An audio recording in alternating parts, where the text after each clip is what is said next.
বিশ্ব হেপাটাইটিস দিবসে সচেতনতামূলক প্রচার। আজ বিশ্ব হেপাটাইটিস দিবস। সারা বর্ধমান শহর জুড়ে ট্যাবলোর মাধ্যমে সচেতনতামূলক প্রচার চালালো বর্ধমান সদর পেয়ারা nutrition welfare society. Vivekananda college মোড়, নীলপুর বাজার, আলমগঞ্জ পুলিশ লাইন বাজার, পারবীরহাটা, ঘোষবাগান, কার্জন গেট এবং স্টেশন চত্বর জুড়ে হেপাটাইটিস রোগের বিপদ এবং প্রতিকার সম্পর্কে সাধারণ মানুষকে অবগত করা হয়। সোসাইটির সম্পাদক প্রলয় মজুমদার জানান, সারা বিশ্বে প্রতি সেকেন্ডে একজন মানুষ হেপাটাইটিসের ফলে মারা যান।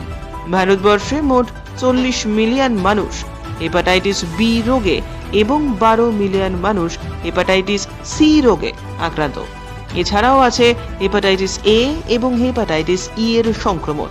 তাই এখনই সচেতন না হলে আগামী দিনে আমাদের জন্য ভয়ানক বিপদ অপেক্ষা করছে। এছাড়াও আজ সোসাইটির মিডিয়া অফিসারের জন্মদিন উপলক্ষে 20 জন গরিব দুস্থ মানুষের হাতে দুপুরের আহার হিসেবে ভাত, ডাল, আলু ভাজা, পোস্ত, ডিমের কারি, চাটনি ও পাঁপড় তুলে দেওয়া হয়।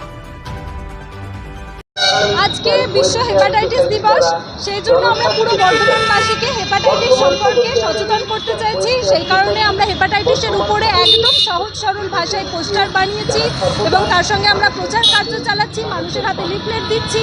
কারণ হেপাটাইটিস একটি ভীষণ কমন রোগ, আর এটা বর্ষাকালের সময়, সেই কারণে জল এবং কাটা সবজি, কাটা ফল এবং ফাঁকা জায়গায় বিক্রি হওয়া কাটা ফল সবজি থেকে এই রোগ ভীষণভাবে সংক্রমণ ছড়ায়।